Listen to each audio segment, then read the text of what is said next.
I got unloaded back there with the drywall load, and you know, I mentioned I was expected to get a deadhead to Fort Smith, which is what usually happens when you're up in this area, but not today. I got an order picking up about 12 miles from where I was in Lowell, Arkansas, at a place called Central States Manufacturing.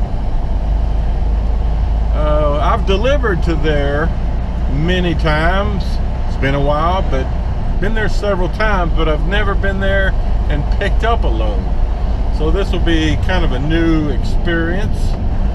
I'm about half a mile from there, so, and the load delivers, let's see, 6, 7, 8, I think it delivers Thursday morning at 8 o'clock in Chattanooga, Tennessee.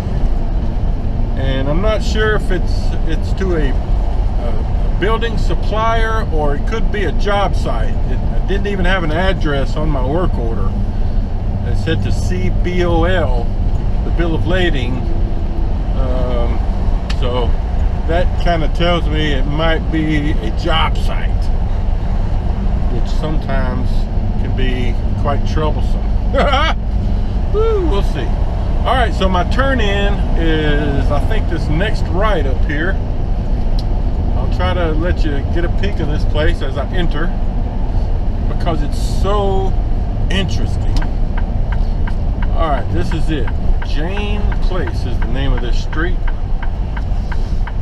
And you see the sign right here, Central States Manufacturing, metal building components.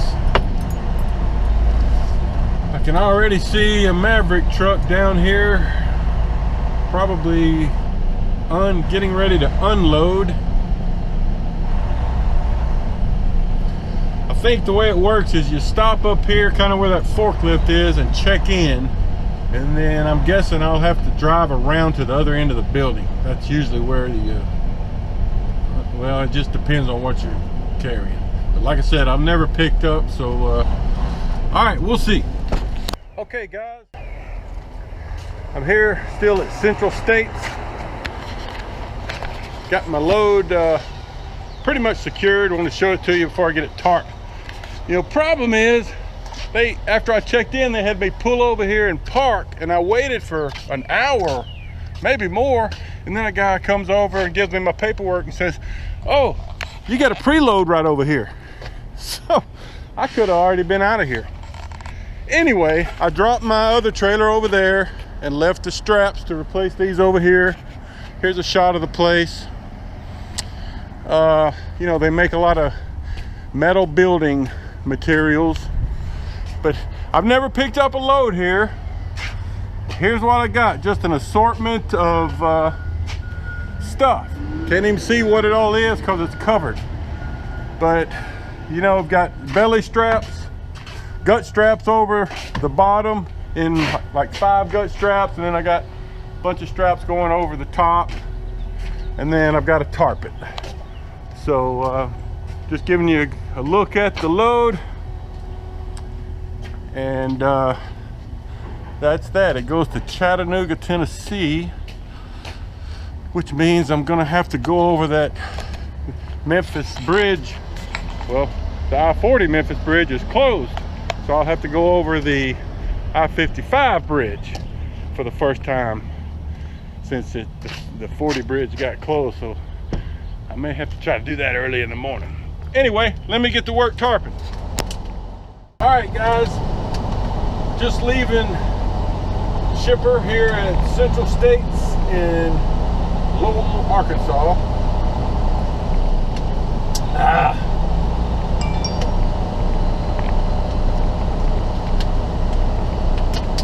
Like I said, this load goes to a job site. I was just looking at the paperwork. Like I thought, it is a job site. My instructions say I'm supposed to call a day ahead and 2 hours before I arrive. So I'll stop, you know, down the road in an hour or two and do a load check and all, and I'll call then and let them know I'll be there. You know, give them an estimate for tomorrow. Woo.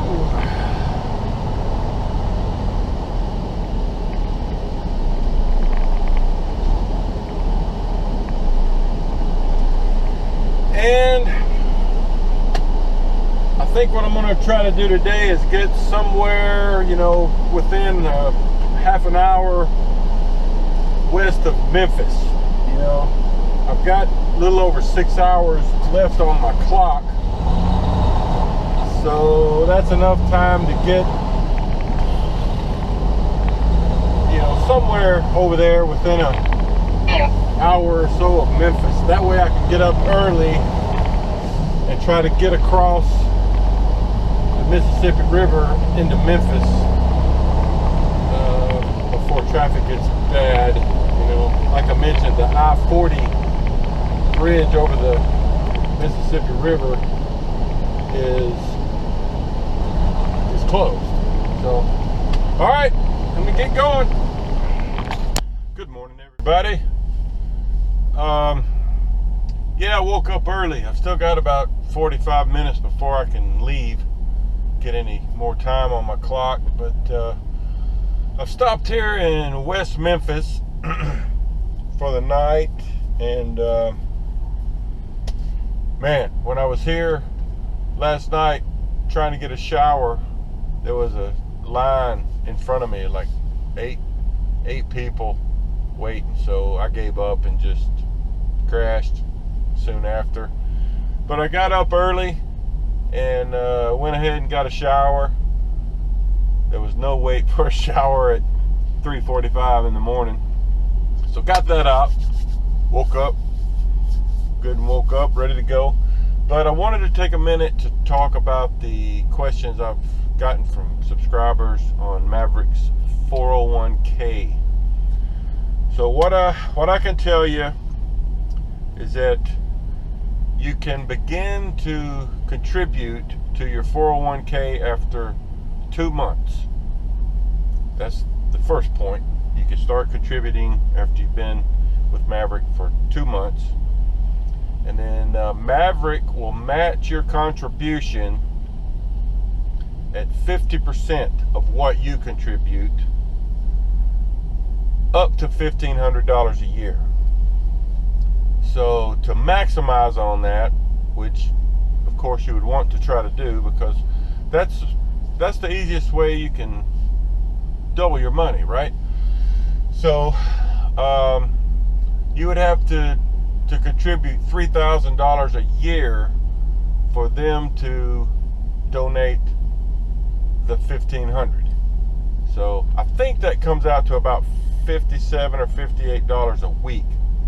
So, you know, if you contributed that amount every week, they would contribute 50% of that, and then up to $1,500 max per year. And then the last question that took me a few days to get an answer is, how long does it take for you to be your money to become totally vested? Meaning, well, and the answer is 3 years. So what that means is, if you leave Maverick in less than 3 years, then you're not what they call vested in the 401k. So if you leave prior to the 3 years, then Maverick, you won't get that matching money that Maverick contributed to your account. You have to stay 3 years or more to receive that money. Now, all the money you put into it is yours, of course. You get to take that with you, but you don't get the matching part that Maverick contributed. You know, so you gotta remember, you know, these 401k things, those are set up for, you know, long-term retirement type savings. So that's what they're built for. So that's a pretty good program if you plan to stay a while. You know, if you're just looking to come and stay for a year or two, then not as great. But I would suggest to everybody, and I've done this in another video, you know, even you young folks that aren't worried about retirement yet, you know, start putting some money into that. Ideally, you know, put in that amount that will fully maximize their contribution. But if you can't do that, you know, don't starve, or don't make your kids go without shoes to put money in your 401k. But you know, that's the best way to build money for later. You know, so put in what you can. You know, even if it's $20 a week, because if you start doing that early in your life, you'd be amazed after 10, 20, 30 years how much money will accumulate in that account. Tens of thousands, maybe 100,000 or more, you know, dollars. Just depends on what you're putting in there, but it grows. It grows, because not only do you get the contribution Maverick puts in, but the investment grows. You know, typically, you know, funds like that are going to earn, you know, 8 to 12% would be pretty normal, and then, you know, it just keeps growing and keeps earning. So it's a great program. So anyway, I've been trying to get all that put together and presented for you for a week or so. It just took me a while to get that one piece of information. So that's what I got. I'm going to do my inspection, make some coffee, and get going here shortly. I've got going to Chattanooga to a job site, and I've got just under 6 hours to go, and I'm supposed to be there around noon Eastern time. So I don't really have any extra time for bad traffic or anything, so we'll see how this goes. All right, later. All right, everybody. Well, I'm here at Chattanooga. It's been kind of a cumbersome delivery, you know. This is a job site, and I had to call ahead, and the guy told me where to go. So I went there, and it's an entry into a big railroad yard, huge place. And then I had to wait about 25 minutes for a couple of his crew guys to show up, and then turns out they needed me to go, you know, follow them to the unload place, which was a couple miles away.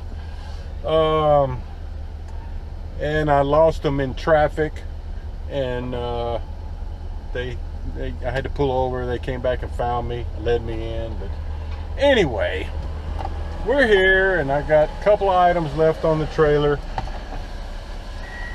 Here's the unloader guy right there. So I wanted to show you, though. I heard this noise back there while I was in here sending in my paperwork, and look, they dropped one of the bundles of siding off the trailer. Oh, so somebody's gonna get chewed on a little bit, I reckon. So anyway, they've sent me my next load, which is just let's see, it's at a steel place about 5 miles from here. And I've only got, they close in 1 hour and 15 minutes, so I got to get over there pretty quick. And it goes to Fort Worth, so for Friday delivery. So anyway, more later. Okay, guys, just thought I would update a little bit. You know, this place I'm at is a huge railroad yard. I forget the name of it exactly, but you can't really see it all, but it's huge.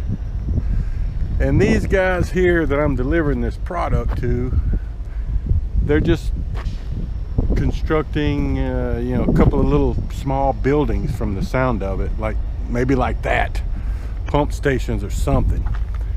So they're kind of set up down there in that open lot, and they said I'm the 3rd truck they've had in today, not all bringing the same material, but I'm the 3rd truck bringing in supplies. So they've had a little trouble getting the product off. Look, this last pallet that's on here, They said usually stuff like that comes with, you know, it's strapped to the bottom boards, but these are not, so they had to go get a big strap and tie it to their fork so they could just kind of bundle it and lift it up. And then I guess when I leave, they'll just try to get several guys and hoist that one that fell off the trailer back onto the forks and lift it. I tell you, I didn't know that fell off the trailer. I was inside the truck sending in my paperwork, and I heard a noise, and I jumped out and I said, "Are you guys okay?" And they gave me a thumbs up, but I didn't see that the bundle had fallen off. So anyway, it's been raining on me all day since I left at 5 this morning, but it's not raining here now, so I guess that in that respect we're a little bit lucky. And like I said, as soon as they get this off my trailer, I've got to go about 10 or 12 minutes away according to my GPS and pick up my next load that goes to Fort Worth Friday. Hold up.